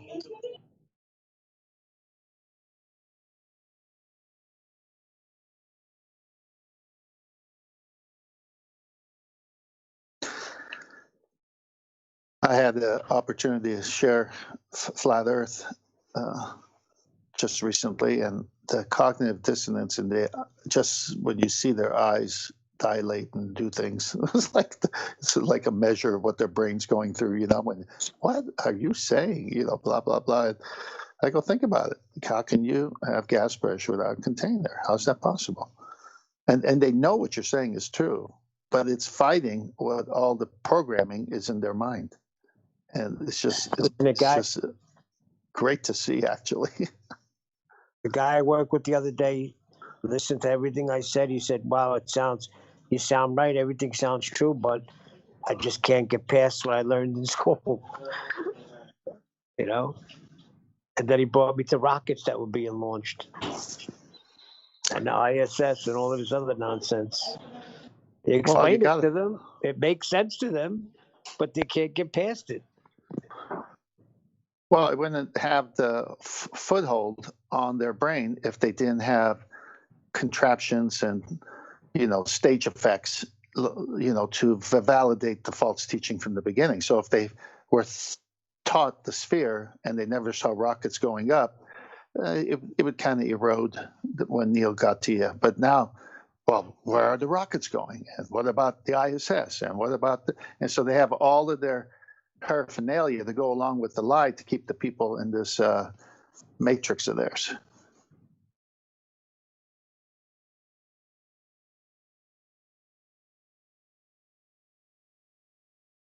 I just got one quick question. What's up with the change up? Why are we on Skype and not on Hangouts? What happened?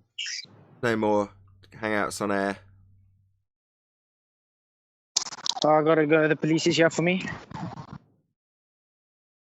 There's going to be some adjustments. We'll have to get used to it. I was just pondering it that literally as you said that. I'm thinking, how can I change what's on screen? But anyway, I'll worry about that. Oh, so Hangouts, you can't do live streaming anymore with it? You couldn't before. I was just filming the actual Hangout page. So it wasn't actually broadcasting at all anyway.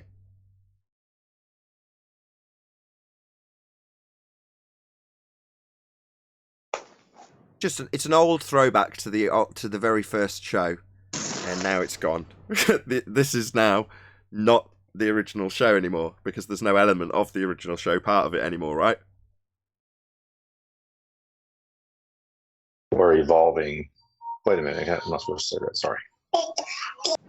It's kind of bittersweet, right? The way the old show functioned has completely gone, so there is no remnants at all of old flat Earth debate.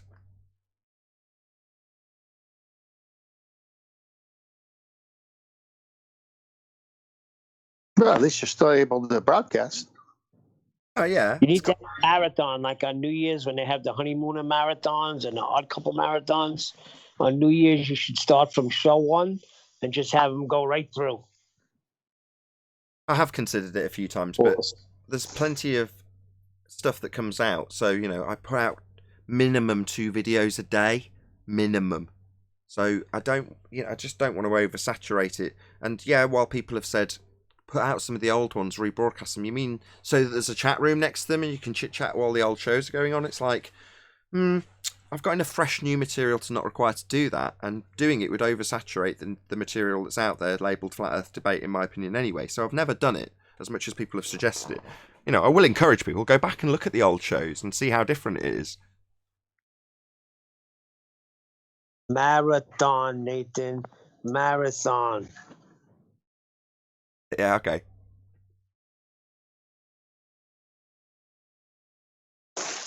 Does that work?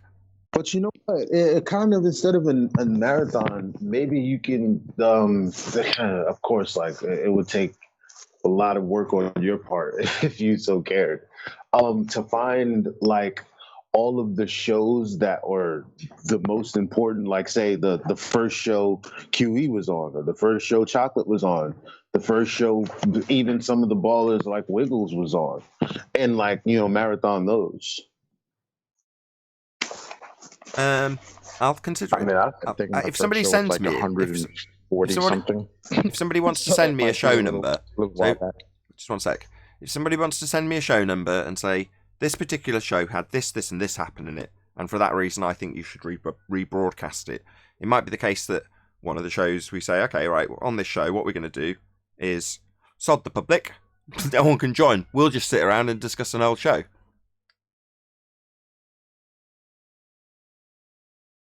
You could set up. Yeah, that's right. Yeah, get the audience to do it. F it, you know, make them do the work. Well, I'm not saying do the work. I'm just saying if there's a particular show somebody thinks is great and they tell me or let me know in a way that they don't just verbally say, oh, by the way, number 974. Yeah, oh, right, that's brilliant. What happened in 974? 30 seconds later, I'll forget. Whereas if somebody sends me an email and says, look, this particular show had this happen in it, I think that's significant for this reason. It also had this happen in it. I'll go, okay, well, personally, I don't think that's worth giving up a proper live show to dissect. And I'll thank them and say, well, okay, that's great. I'll consider that and I'll add it to the list of notes. And should it be the case that I ever want to do a continual stream or a 24-hour stream or something of that nature, I'll have already compiled from people's suggestions shows that they feel would be worthy of that. Now, by coincidence, Bob Nodell has already spotted an opening in that particular market with this particular material and is doing that anyway. So there are now Flat Earth debates. He told me that he put the one up with Wiggles, and that has now made its way onto Globebusters. So their 24/7 Discord, which is a variety of different things, more appropriate to have me as part of the variety. I'm very privileged. I'm thanking him for doing so. But that makes more sense to me, and I encourage him to do more. You know, put more of me on there, definitely. But me doing it when I'm already doing it, I'm already producing new, fresh material, and the old stuff is still there to view. That said, if somebody's got a particularly significant video, I'm not going to say no. It might be well worth discussing. And I can't remember what happened yesterday, let alone what happened 400 shows ago.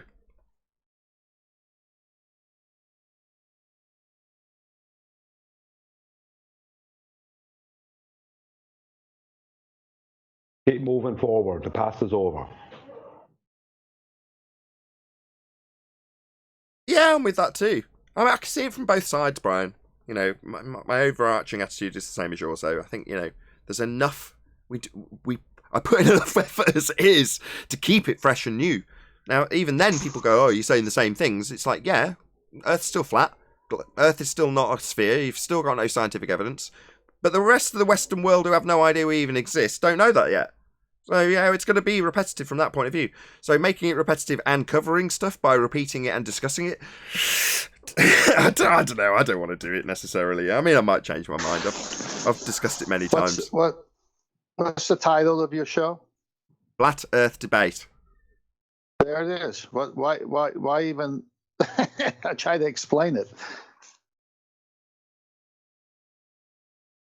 No. I was just suggesting that, you know, like during New Year's, TV shows have these marathons, that maybe there would be a way to just start it from show one and just have it keep going straight through. I don't know. I don't know how that works. I'm just throwing it out there. Have you recently got rid of television, Neil? How would I? How would you? How would I watch my football games? That's a no. What you're asking for is to regenerate the kind of nostalgia that you that TV generates in those sorts of formats, and you've described the format that you're looking for, right? No, because I do remember, when I used to watch TV a lot back in the day before I came to a knowledge that the Earth was not a spinning water ball. Yeah, they used to have, during New Year's, they would have the Twilight Zone marathons, and they would just run them for 24 hours. I got an idea, Neil. Since we have lately experienced absence of ballers showing up, it might be, as Elijah said, have people, I think it was Elijah, go to the very first show all the way here. That could be you, actually, and take an excerpt of it. And then we just discuss on a live show an excerpt of show 1, and then the next one, excerpt of show 2. So rather than giving up the live show for a marathon, you include some of the old within each show. But someone's got to take ownership of that and, sending a clip and put the minute mark for Nathan. No, that's not what he wants. I never Neil wants to be able to sit around surrounded by potato chips and beer and slob out whilst having a marathon of Twilight Zone, but equivalent with Flat Earth debate. That's what Neil wants. Hold on. I never said interfere with the live show. Never once did I say that. This needs to go out every single day, just like this. Yeah, Neil wants So you want a 24/7, except for one of those hours, it's a live show. I don't want the other anything. 23. I'll freaking do it myself. I'll look the shows up myself and watch them.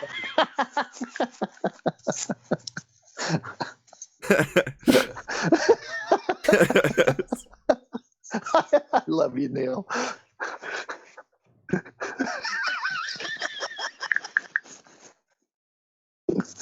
I'll freaking do it myself. Forget you guys. Yeah, but I mean, I respect the audience effort. Listen, I'm sure a lot of us were originally fans. I was a fan, and one of the first times I had to listen, I spent literally 5-6 hours going through every episode to find the episode that MG42 Pillbox was on, showing the when he was on the plane. Well, he was showing a video of the plane, and on the right you could see nighttime, and on the left you can see the sun just setting. And I thought that was important to me, and I spent all day looking for it. I'm sure there are people out there who have their favorites, Yeah, I've seen that with my own eyes a few times. I'm sure Chocolate's the same, right? I've seen it many times. But it is glorious, and the thing that struck me the most while he was showing that was, Pillbox. I could completely understand where he was coming from. You can see him scurrying around and leaning over people. And what are the people that are around him doing? Well, half of them are asleep. Half of them might be reading a book. Some of them are looking at the back of the crappy headset TV that they've got on offer. Most of them aren't paying the slightest bit of attention to what is being presented to us by him via his camera phone. He's interested. I was interested. Most people couldn't care less. Just goes to show.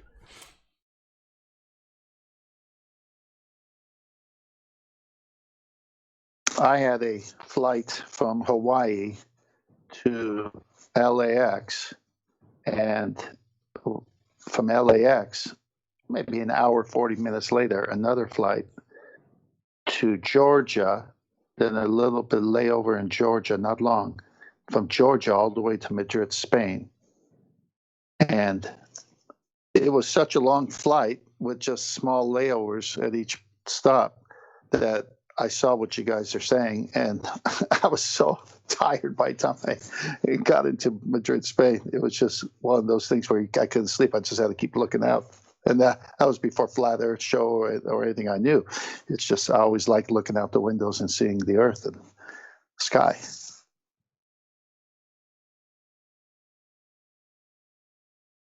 Yeah, there's a couple of different sort of brands of flat earthers that seem to cross my path as well. There's the ones that start looking up at the sky when they realise this information and start noticing things that they definitely weren't looking at before. and the others that are like, yeah, I was always looking at those things, and semi-consciously, maybe I realised it's not true, and that's why I'm here now. Hey, listen, that Coriolis thing blew my mind the other day when I seen that with my own eyes. They're easy to replicate, though. Just go on a kid's playground on a roundabout. I know, but the way it happened, I was just driving. I glanced up. I seen the plane right overhead going straight with me. And then I just happened to hit a roundabout. I was like, whoa, look at this. Anyway, I guess you had to be there. No, I totally get it. You understand suddenly that what you're watching in the plane is seeming to do something it isn't. It's seeming to take a curved path all of a sudden.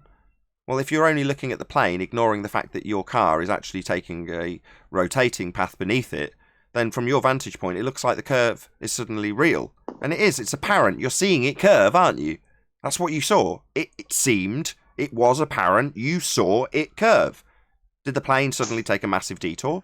No, of course it didn't. You were turning underneath it. That's Coriolis effect. What you did was describe by observation what you saw, and the description is Coriolis effect. You turning underneath something not attached and it seeming to curve because of it. Well, that's what they claim Earth does. Earth's claim to turn underneath stuff not attached, including planes, to make them look like they're curving. The only problem with that is that would involve Earth turning underneath stuff not attached. And that does not happen. Yep. Speaking of different ways people come to this, if Chocolate's still here, I think you can jump in. I feel like I was like one of those, I can't think of a better word, but maybe someone could help me here, like a sleeper cell kind of a thing. I mean, I never believed that y'all know my high school story with the teacher saying, I don't believe it, but I got to teach it. Well, then I said, well, if you don't believe it and you're teaching, it's not true.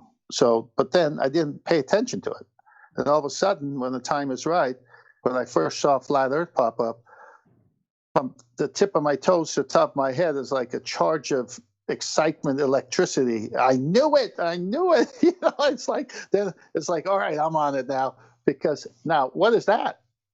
What happened through those years was, you know, I knew I wasn't spinning. You know, people, I didn't hang around people in the sci-fi community where they constantly are, you know, dribbling on me that we're a ball and spinning. I didn't go to college. I didn't have it pounded through to me. I enjoyed sci-fi movies, but I knew they were made up. So none of that got to me.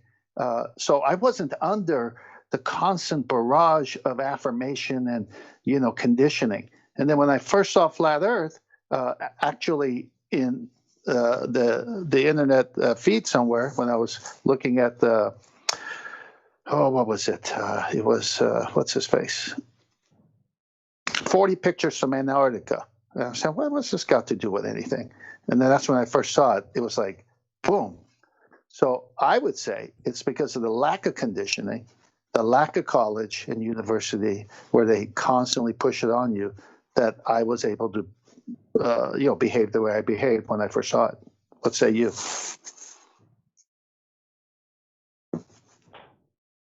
I would just like to congratulate.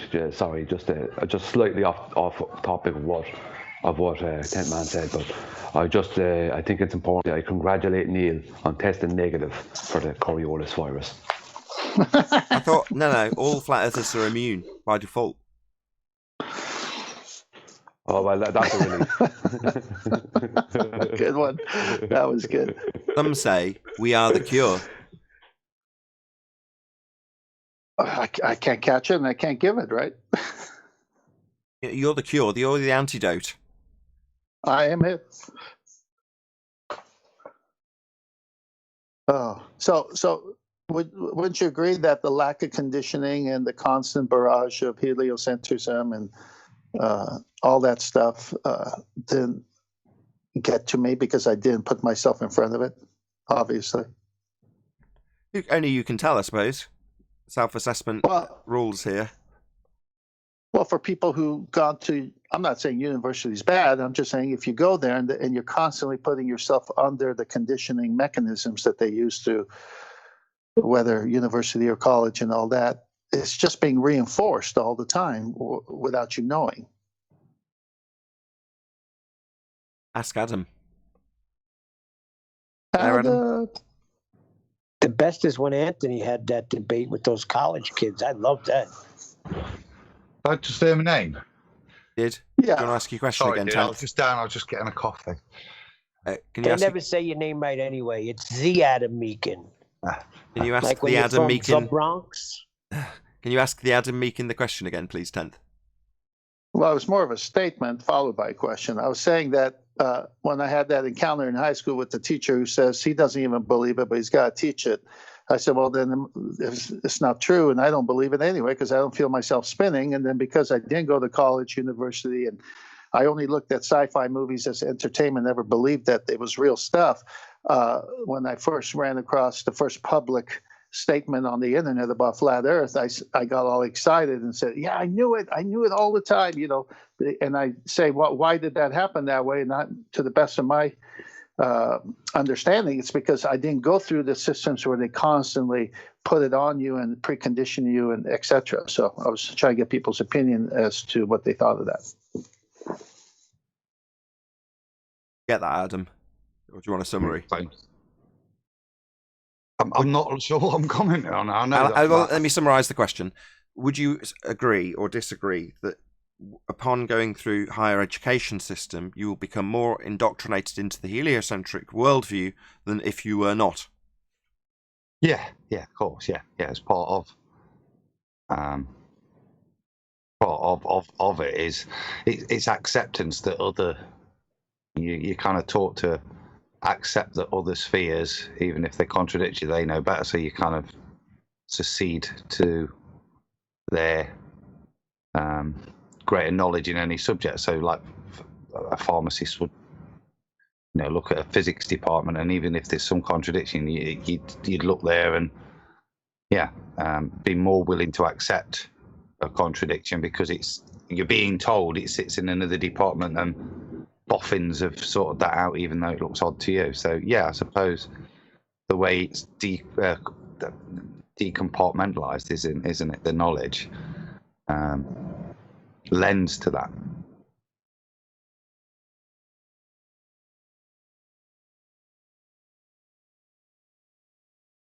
Makes sense?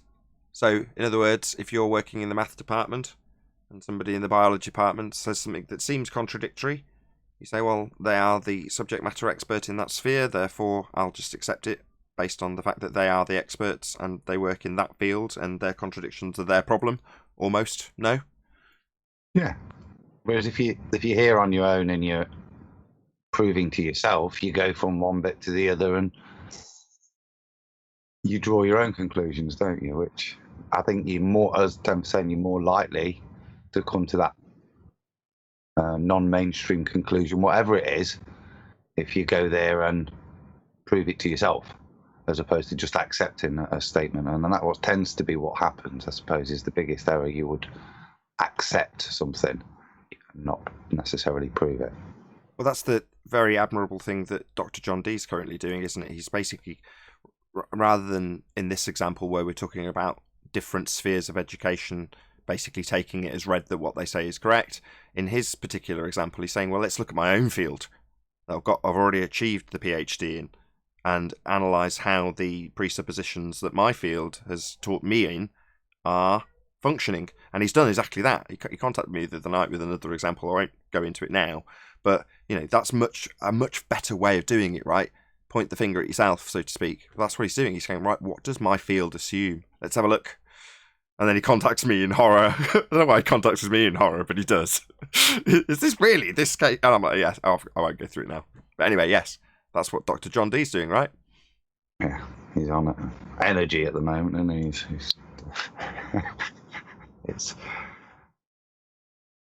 he's taking it apart from the beginning, isn't he? Looking at it, and it makes you leaves you feeling very lucky in any real knowledge. There's a hell of a lot of assumption out there, isn't there? And model building. Yeah, that's the exact same conclusion I came to in the last conversation.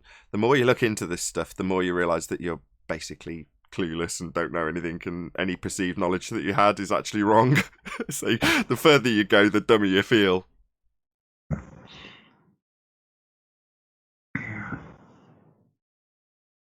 Any more to add? If not, we'll round out. Oh yeah, I have something to add if you don't mind. Yeah, go ahead.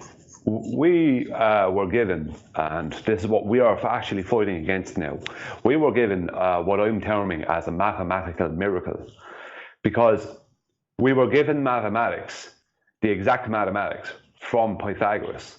Back in 570 BC he was born, so sometime after 570 BC, this guy Pythagoras gave the world a certain mathematical model of Earth. And after that, there was all these miracles happened, like the Big Bang and all this other stuff that supported it. So we are then given explanations for everything in accordance with this mathematical miracle. A friend of mine even last night were kind of not arguing with me, but debating with me a bit, and he said, but we have an explanation for something, right? I can't remember what it was. I said, yeah, but what's an explanation? So they gave us loads of explanations, but I could give an explanation. I can make up my own explanation. If their explanation is not validated and cannot be validated, and it cannot, then my explanation, whether it's validated or not, is just as strong. So they started off with a mathematical model, and they created a miracle out of it. Started like the Big Bang being the biggest one, and we are left with explanations, unvalidated explanations. So, good point. With that, I am going to say, though, a huge, massive, enormous thank you to both Discord and G+ panels for making today's after show possible. And of course, a massive thank you to all of you in either Nathan Oakley 1980 or Nathan Oakley premiering streams for hopefully smashing the super chat, liking, commenting, sharing, subscribing, and all that good stuff. Be sure to check out nathanoakley.com and the Flat Earth Debate Forum to keep up to date with the community debate. I've been Nathan Oakley, and I'll see you all in the next video.